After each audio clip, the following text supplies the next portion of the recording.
think we're going to get Adrian? Okay. So, all right. So the plan is still to have Adrian. Until then, William is going to be on.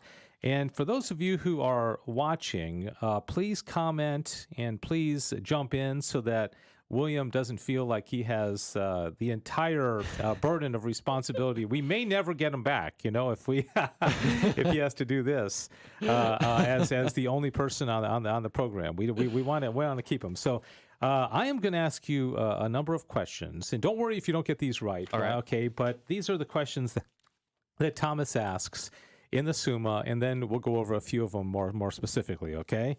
And I find them very, very interesting, very perplexing questions. So all of these are in regard to the Incarnation, right? So in regard to the Incarnation, Thomas in question 16 of Tertia Pars, Article 1 says, whether this is true, God is man.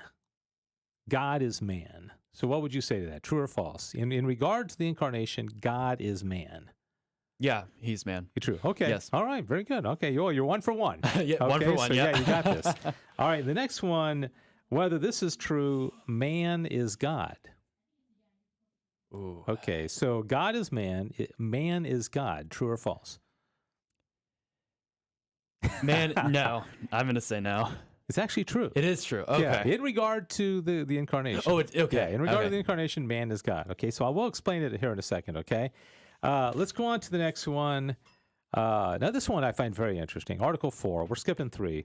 Whether what belongs to the human nature can be predicated of God. And by this, it means that the things that are typical of human nature, like we laugh, we eat, we sleep, we drink, right? We run, we walk. Can you say that of God in relation to the Incarnation? So would it have been accurate when you see Jesus eating to say, oh, look it, God is eating. Oh, God is laughing. Mm-hmm. Okay, true or false?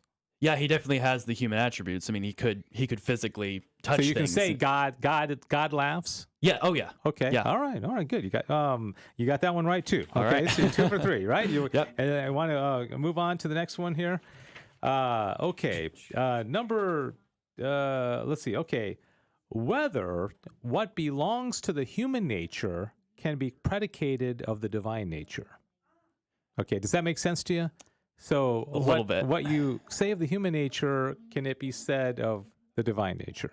Okay, that was a little bit trickier to explain, but what do you think? True or false? I mean, in Jesus's case, yes. You think so? I'd say yes. Okay, that's actually false. Oh. I mean, because you've got two natures, so you can't say the divine nature laughed. Right? Right. You can't say the divine nature ate. Okay, but you've got these two natures that come together because in the one person laughed, the one person ate, and the one person was God and man, right? So it's a little bit of a tricky question. Yeah. Okay? All right, so the next one is whether this is true, God was made man. God was made man. Yes. Okay. You're right. Okay, God was made man. How about man was made God? I knew that one was coming next. Kind of see the way these are going, right? Yes. Okay, man was made God. Yes.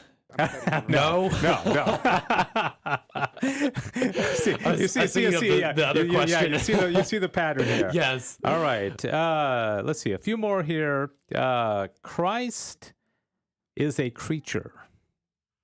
Christ is a creature. True or false? So we could also term that as Christ was made human, or creature and human. Do they like? Well, let's just without any kind of like explanation, just right. True or false. If you're taking an exam, Christ is a creature. True or false? True. False. Well, no. Actually, with Thomas, a lot of times he'll say yes in a way and not in a way. Okay. So he's going to qualify it. So it's a little tricky. Yeah. So basically, that we would have accepted either answer on that one. Okay. Okay. A couple more here. Whether this man Christ began to be. Yeah. Okay. Did this man Christ begin to be? God always was and always will be.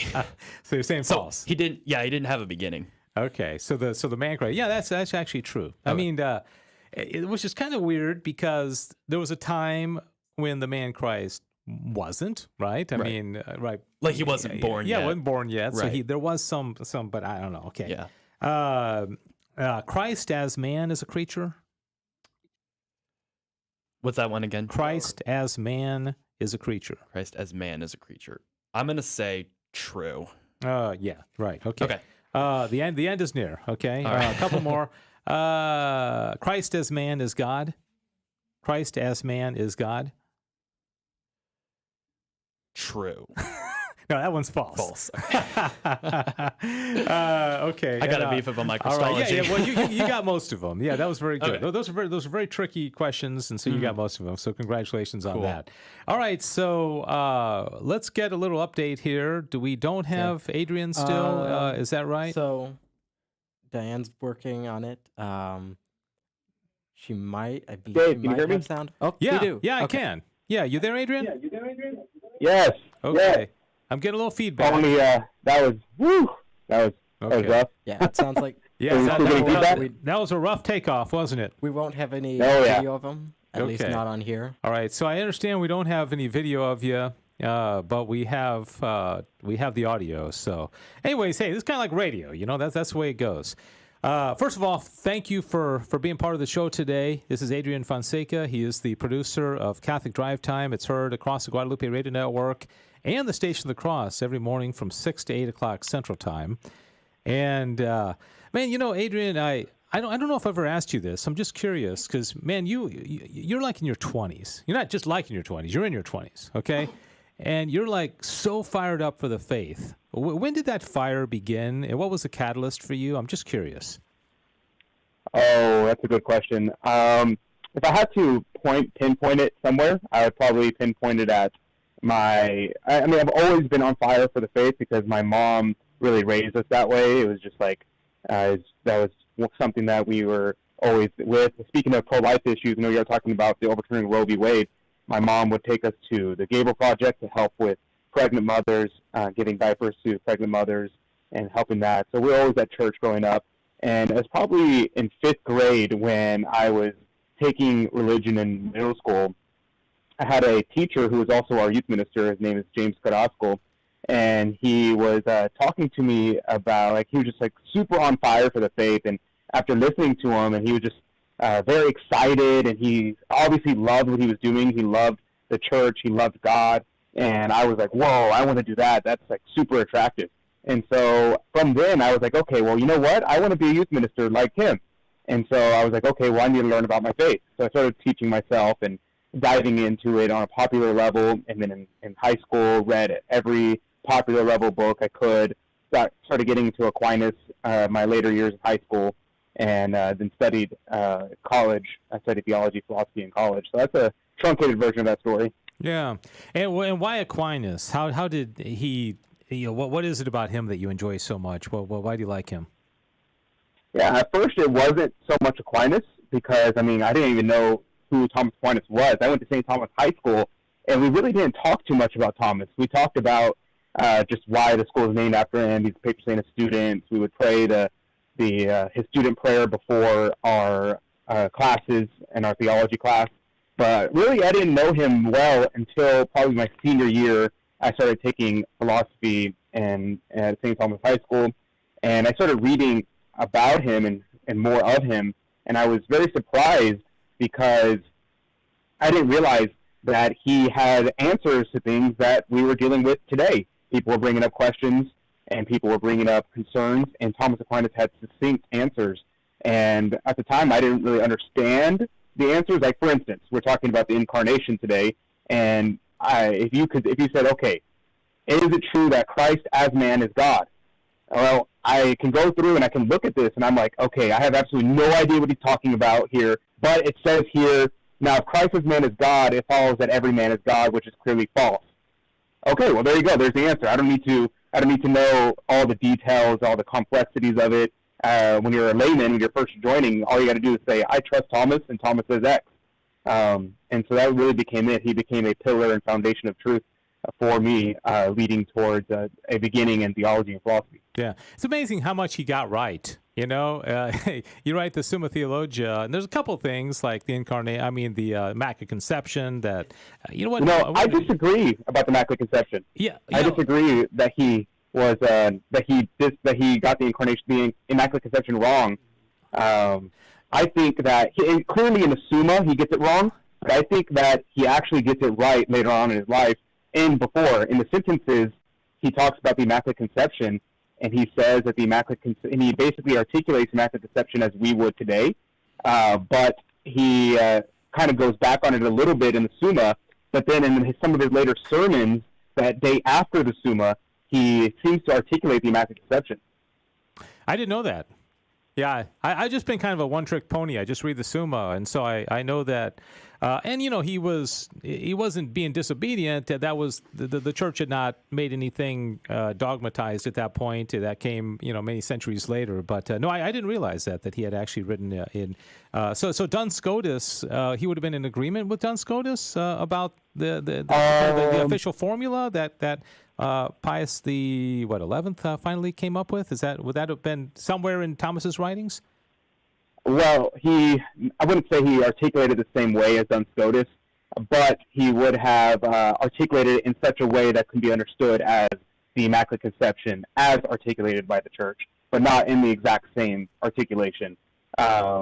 He talks about Our Lady. I have to pull it up and find it specifically, but he does articulate it in one of his later sermons, saying how Our Lady was conceived without any stain of sin.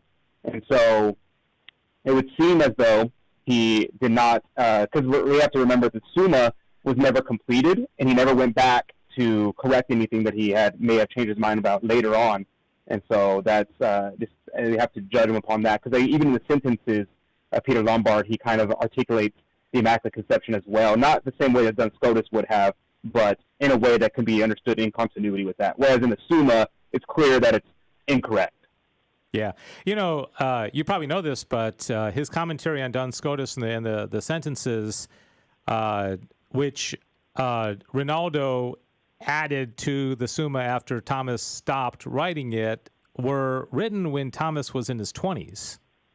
Oh, really? Yeah, that's what it says in the Summa, is that he went back, Fra Rinaldo Paperno, I think is his name, his scribe, went back and said, okay, we got to finish this, because Thomas quit in the middle of the sacraments, like in the middle of the sacrament of confession, and he's like, come on, we got to finish this.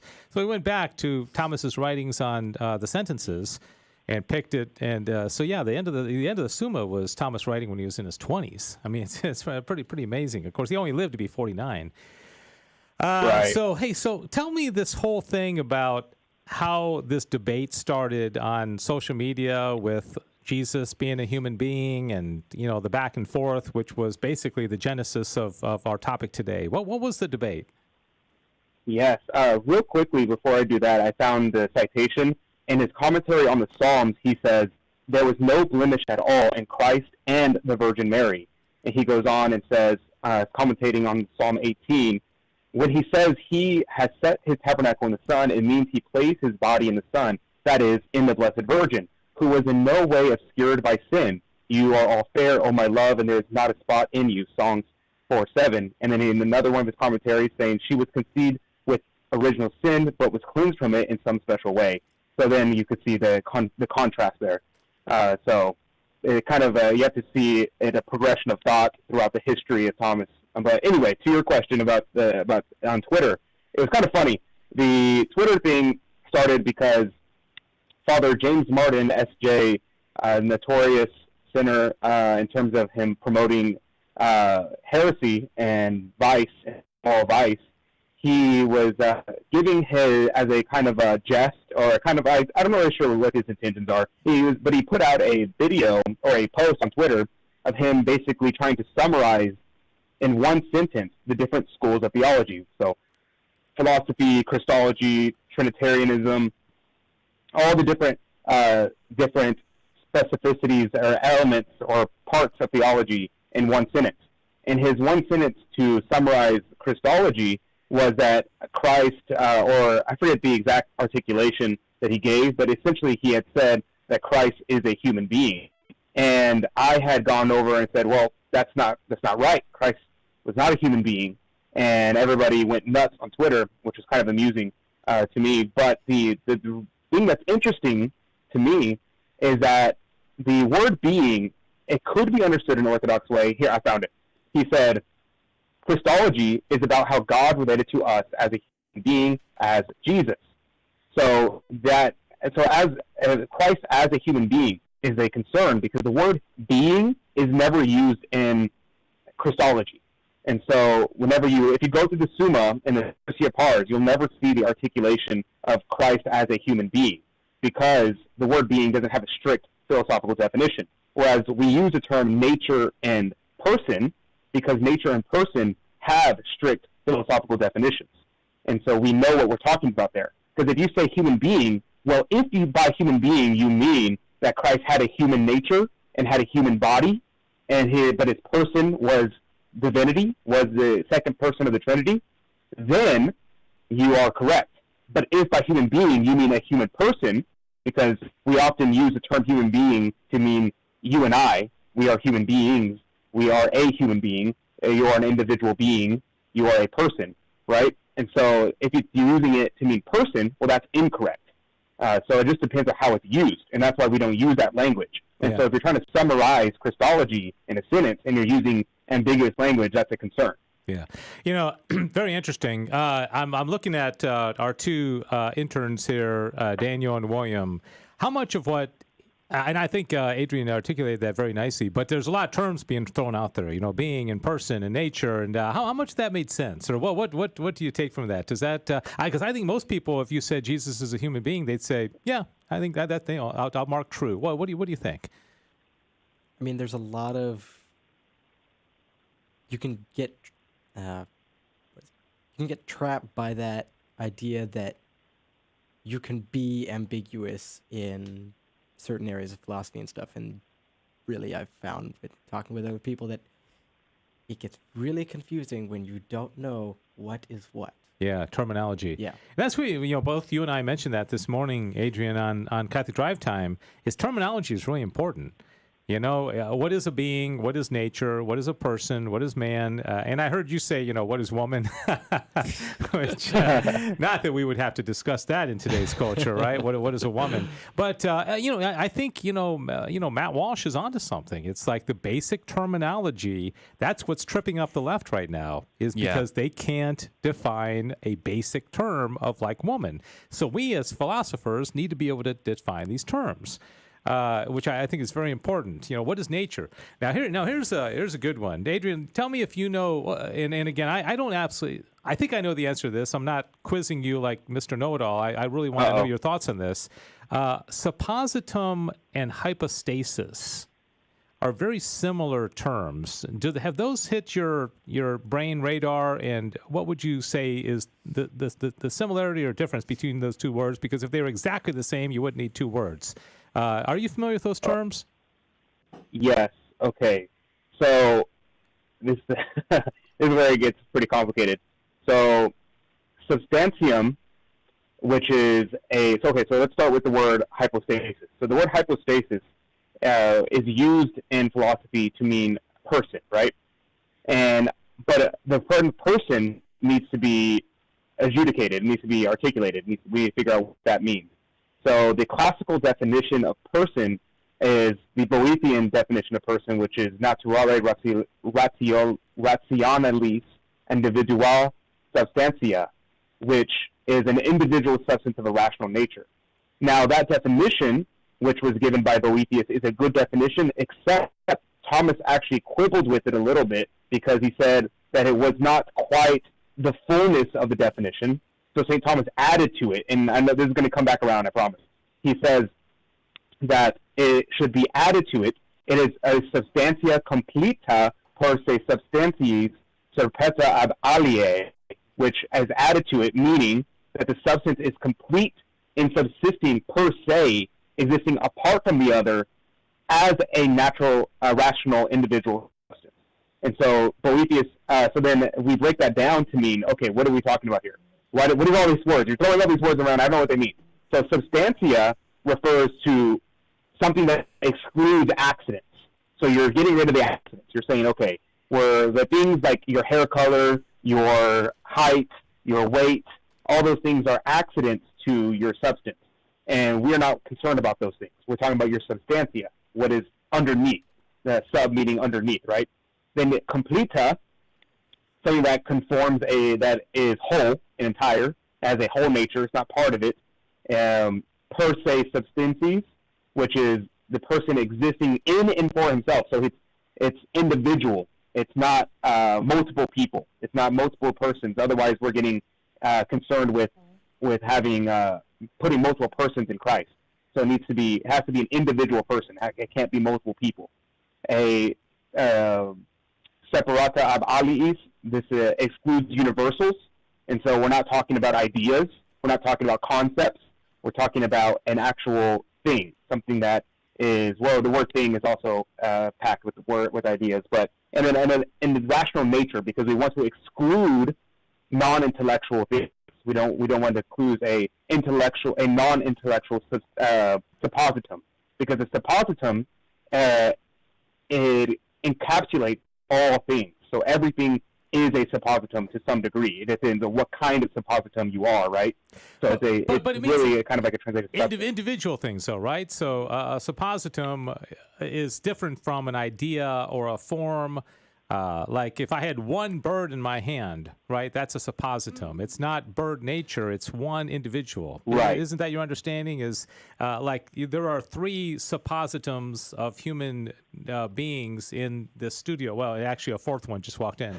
But there's only one human nature. We're sharing a human nature, but a suppositum each one. Okay, there's four people, four suppositums, but okay, that's interesting. Let's get to a few of these particular questions. I don't know if you were listening when William and I were going through these, and William, I don't know if your head is still spinning from all that, but there's a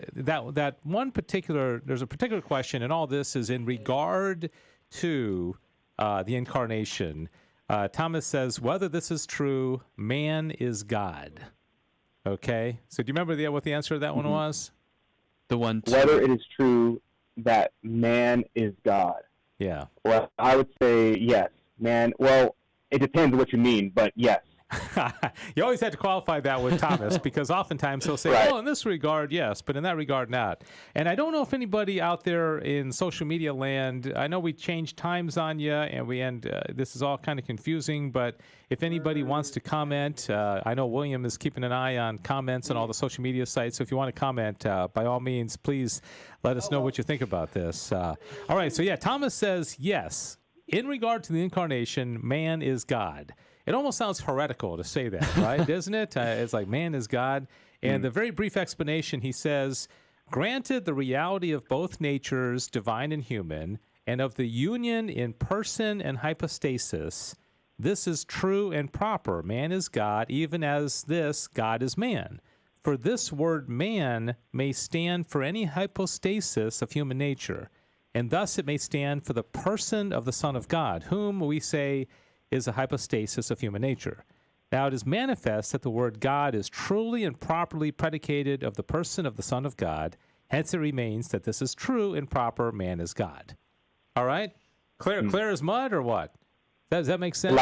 Pretty much, yeah. But again, if you don't understand the terms, because just in that little paragraph, we had person, hypostasis, divine, human, nature. I mean, you got under predicated. I mean, what does that verb mean? A lot of language. You got to understand it, right? Yeah. Okay. So does that make sense? Yeah. Any comment on that one, Adrian? Yes. The only thing I would say, in which I think we'll probably get to in a second, is that you have to be careful in saying that man, in terms of the nature of man as a whole, like the thing that man is, humanity is not God. That's important to know. When we say man is God, referring to Christ, that Jesus is God, not to say that you and I are God. Humanity is not God. Man is God. Yeah. Well, then what about when, and I totally agree with you, but what about that famous quote, I think it's Augustine, that said God became man so that men could become gods? Yeah. Have you heard that one? I have, yeah. Right, yeah. And, so that refers to deification or theosis, as the Greeks would say, which is not to say that we become divinity, but more so that we become like unto divinity in terms of conforming our nature to God, to Christ specifically. So theosis and divinization, that could be a whole show in and of itself, actually. All right, Might be an next, interesting we're only subject. going to go over 4 of these, but next one, whether what belongs to the human nature can be predicated of God. Now, this is the one, William, where I'm saying, in regard to Jesus, could you say God is laughing? God is eating? God is taking a walk along the Sea of Galilee? And do you remember what the answer to that one was? I believe I said yes. Did you say that was correct? Yeah, that's right. Yeah. Yeah, it's pretty interesting. I mean, did God laugh? You would, Thomas. I think Thomas would say yes. Yeah. Because what he says here, the reason for this is that since there is one hypostasis of both natures, the same hypostasis is signified by the name of either nature. Thus, whether we say man or God, the hypostasis of divine and human nature is signified, and hence, of the man may be said what belongs to the divine nature, as of a hypostasis of the divine nature, and of God may be said what belongs to the human nature, as of a hypostasis of human nature. Right? So, anyways, I think that's probably pretty straightforward. I mean, if you got God and man's nature together in one person, well, then whatever that person does could be, you can say the man does it or God does it, right? Adrian, any thoughts on that? Are you familiar with the term communicatio idiotum, or idiom, communication of idioms? No. So the communication of idioms is used, and this is what Thomas is doing, and this was basically invented by the medievals and the people right before the medievals, the communicatio idiomatum, which is referring to the communication of idioms, saying that we can attribute some things that are applied to the person of Christ and are predicated to the person of Christ and attribute it to the human nature or the divine nature, or whatever happens of the human nature or divine nature, we can then say the person of Christ, which is the second person of the Trinity, did it. But we can't get what is of the human nature and apply it to the divine nature, or the divine nature and apply it to the human nature, only to the person. Yeah. On a side note, and Adrian, you're probably familiar with this, and Thomas talks about this not specifically with like a grasshopper, but could God have assumed grasshopper nature? Like, could God have instead of becoming a man, could he become a grasshopper? Yes or no? What do you think? Now, again, Thomas addresses this in the Summa, but he doesn't use the example of a grasshopper. What do you think? I guess, he didn't, but I guess he had the power to. Could. I'd say he could, yeah. Well, it would not be fitting. Well, I don't know. I don't think he can, because a grasshopper cannot have an intellectual nature, right? So that's a good point. Because you would have one suppositum, because what man and God have in common, and tell me if you disagree with this, Adrian, is that we're both intellectual beings, right? So you can have you're not compromising anything, but a grasshopper cannot. They're incompatible together, right? Because they don't. You can't have one being that's both irrational and rational, or intellectual at the same time, right? Yeah, that makes sense. Yeah. Because because the grasshopper would no longer be a grasshopper. Yeah, it would have to be something else above its nature, right? I mean, because the human nature wasn't compromised in Jesus. It was still fully human. It wasn't like it was lifted above itself. It still was fully human, right? Right. Agree or disagree, Adrian? I don't know. I'd have to think about that more, but I'd be curious. Where in the Summa does he address that issue? Because I'd be curious if he says that it's necessary. It's like, for instance, if we say that whether it was necessary that Christ become God, or that God become man, was it necessary? Well, in the strict sense of the definition of necessary, we would say no, he could have done otherwise, but it was the most fitting thing that he could do, and it was necessary in a lesser sense. Kind of like how we would say, is it necessary that you and I eat. Well, it's not necessary, meaning that we could, like the world's not going to end if we don't eat. But if we don't eat, it's necessary for the sustain of our lives that we eat. And so in a sense, it's necessary, but it's not absolutely necessary. So is it true that God could not take on any other nature and only man's nature? I would say, or could he become an angel, for instance? I would say maybe. I could see if he became an angel, where would they be united in? They would only be united because there's no body. But the not to say that the divinity is contained in the body, because it's not. Well, the angel one's easier because you still have two natures. You'd have angelic nature, you'd have divine nature, and you'd have one. Right, but a cricket has a nature. Yeah, but the angel and God both are intellectual, and so it's just that. Yeah, there is a question. It's in that same part. It's like the question is asked, and Dan, you might remember this one because we went over it in class, is whether instead of the second person of the Blessed Trinity assuming human nature, could the first or the third, could the Holy Spirit have assumed human nature? Could the Father have assumed human nature? And Thomas says yes, because whatever power they share in the same power in this, that's kind of interesting. You think, but then he also, then later there was another argument about whether it was fitting or something for them to have done that. Yeah, which was most fitting, right? Yeah, and then, which was most fitting, and it was the Son, is what he. Yeah, right. Most fitting that the Son do it. All right. So whether this is true, God was made man. Okay, so that's the third question. Is it true God was made man? I think we all know it's true. A thing is said to be made, that which begins to be predicated of it for the first time. Now, to be man is truly predicated of God, yet in such sort that it pertains to God to be man, not from eternity, but from the time of his assuming human nature. Hence, this is true, God was made man, though it is understood differently by some, even as this, God is man. Okay, that one's pretty self-explanatory. Last one, is it true Christ is a creature? Is Christ a creature? We went over this one, William. Do you remember that? Yeah, I do. I think, yeah. Yeah. Is Christ a creature, Adrian? No. but it could be said if you say Christ's human nature is a creature, but you cannot say that Christ is a creature. Yeah, that's exactly right. Yeah. Yeah. Do you remember that one? We went over that one in class. Do you remember that, Daniel? No, but we have the text here. All right. I love this. I can reread it. He quotes Jerome saying, words spoken amiss lead to heresy. Hence, with us and heretics, the very words ought not to be in common, lest we seem to countenance their error.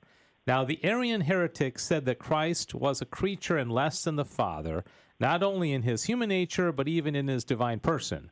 And hence, we must not say absolutely that Christ is a creature or less than the Father, but with a qualification in his human nature, which is pretty much exactly what Adrian just said. So, yeah. Adrian, you've been reading the Summa or something, or what? What's going on here? I have been reading the Summa. You told me ahead of time, so I went and read all the articles here beforehand. I didn't know which articles you're going to go over, so I was like, I better read all of them. So did you read all the objections and answers, or just the corpuses? I did. Yeah, the whole thing. The objections, the answers. Yeah, very good. I don't think I enjoyed the objections. Yeah, I don't think so. I didn't say No, yeah, I pulled it up. Yeah, would you have read them if I sent them? If I had time, yeah. This one's a little long. Yeah.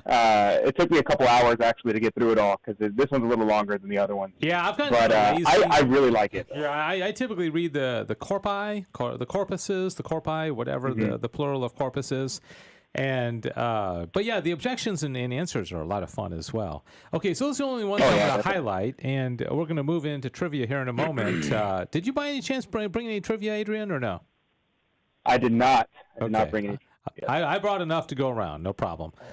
I can certainly come up with some trivia for you, though. I'm trying to figure out how I can handicap you.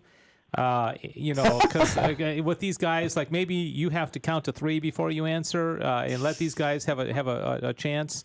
to answer first. Not that you two guys are, dumb or anything, but it's just who knows? Adrian's You might be surprised he's got at a what few I get years wrong. on you. What do y'all think? Do you want to have just wide open and you compete against the master, or do you want him to have a 3-second handicap? I'm down for either one. Okay. What do you think, Daniel? Either. Okay. All right, man. They don't want to give you any handicap.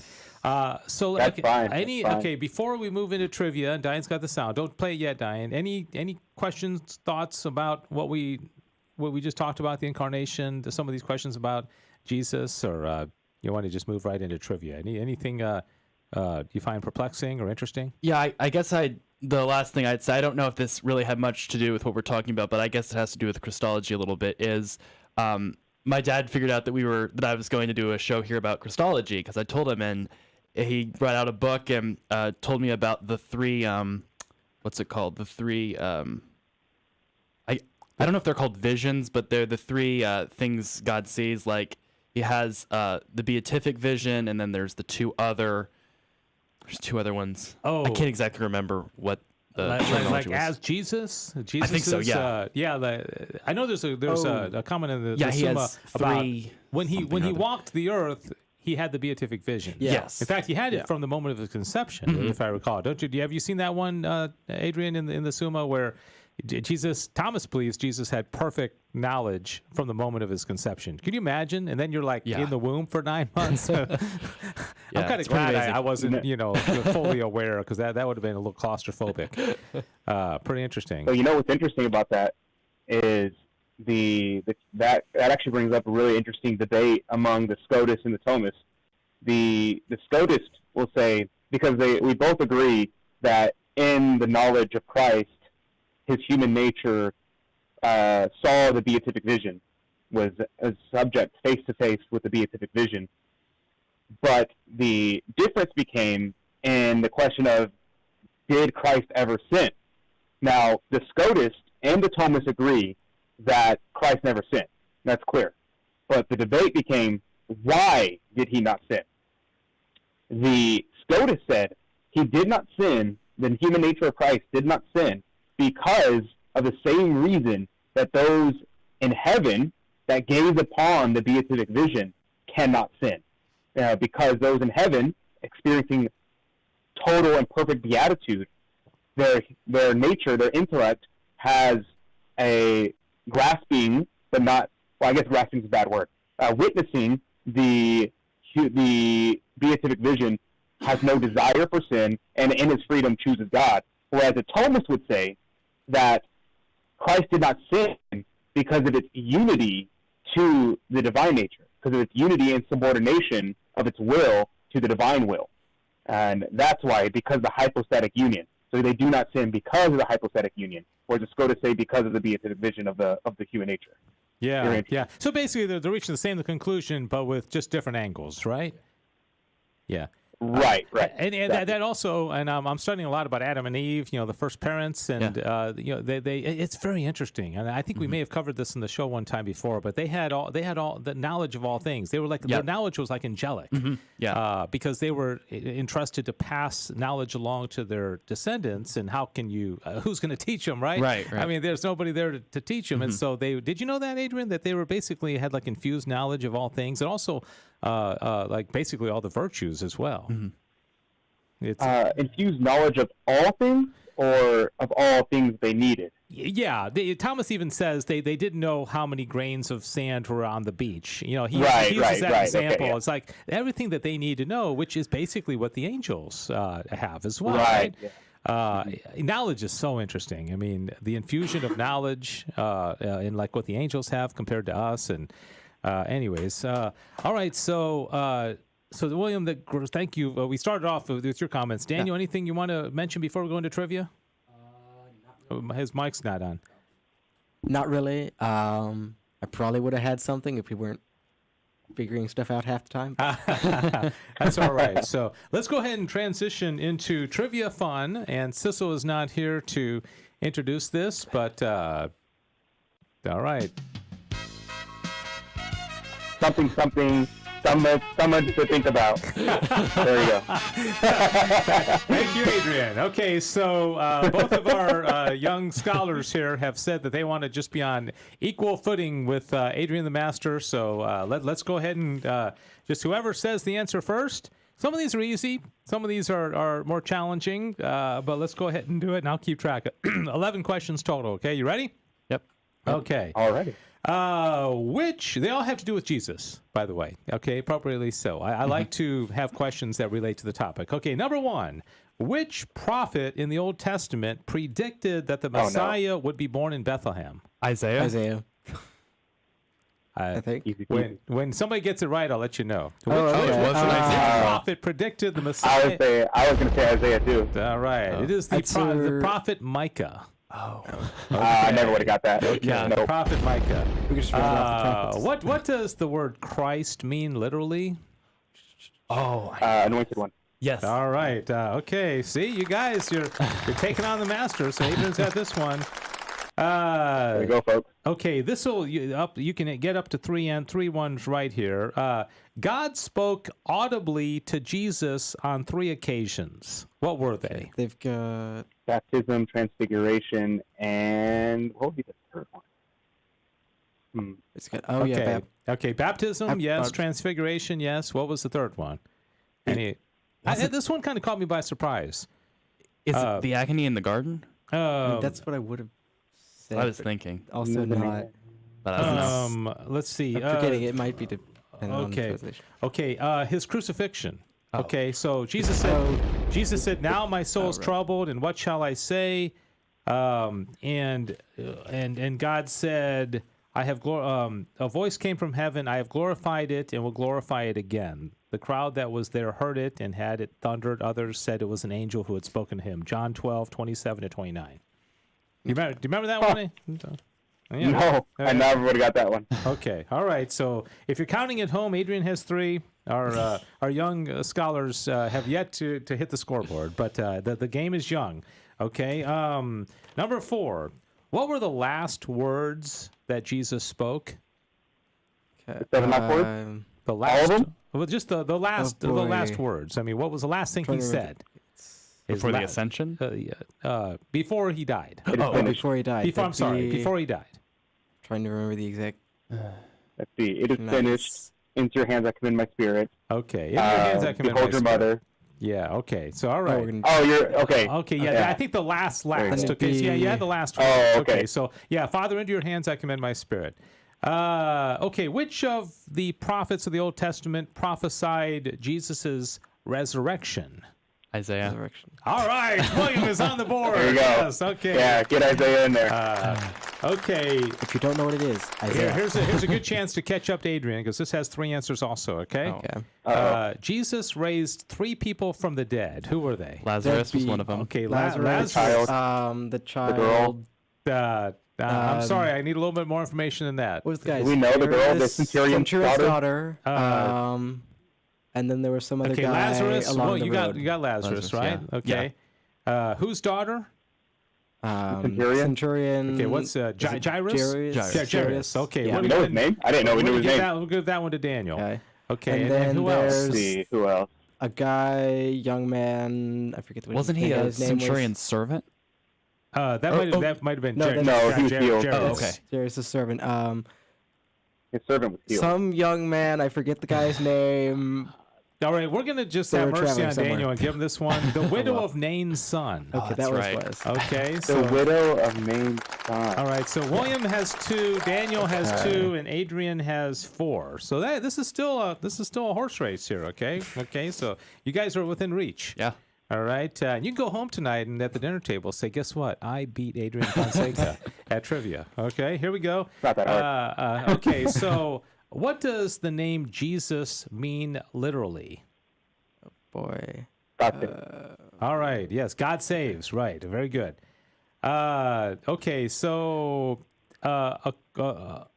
according to Scripture, how many wise men visited Jesus? 3. It doesn't say.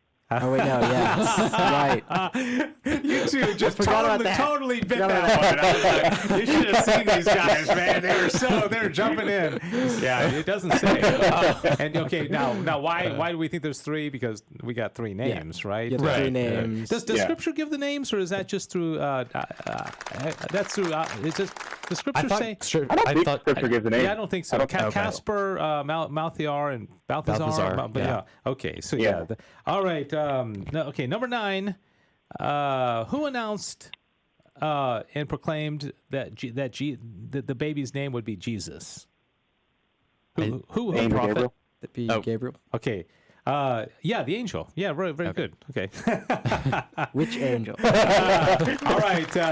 Jesus likely spoke 3 languges. What would those languages be? Aramaic, Greek, and Latin. Greek. Oh, Hebrew and Latin. There you go. Okay. Okay. Yeah. Actually, there was 4. Okay. So I'm sorry.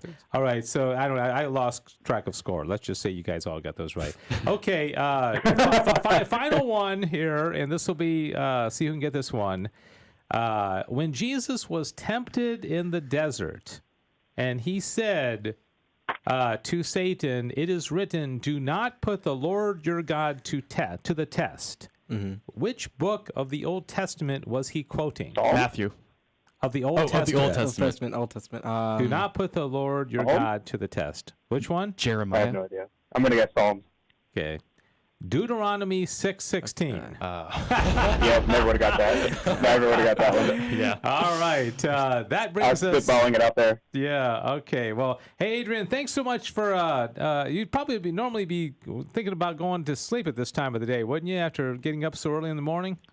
But well, not today. Today I gotta do some. My friend's getting married tomorrow, so I gotta get ready for that. Oh, but, okay. Yep. All right. Very good. You the best man? No, I'm serving his wedding, so I'm going to be altar serving. Oh, okay. All right. Very good. Well, thanks for joining us. Appreciate it very much, and have a great weekend. God bless you. You're very welcome. God bless you. All right. And thank you, William, and thank you, Daniel, for being on the program today. Sissel and Jonathan, and I think both of you guys, not next week. You're not going to be here next week. I won't be here William next week. and Daniel, you going to be here next week? Depends. Yeah, it depends. That's fine. Next week's the first. Yeah, non-committal. That's right. Yeah, I should be there. I should be here. And thanks to Diane. Diane had to do extra work today trying to get all this set up and arranged. So thanks for her hard work in that regard as well. And thanks for listening, and watching the program Back to the Father today. We'll be back next week. God bless you, and praise God for this great news today about Dobbs versus Jackson, the overturning of Roe v. Wade, as we celebrate the solemnity of the Sacred Heart of Jesus. God bless you. Have a great weekend.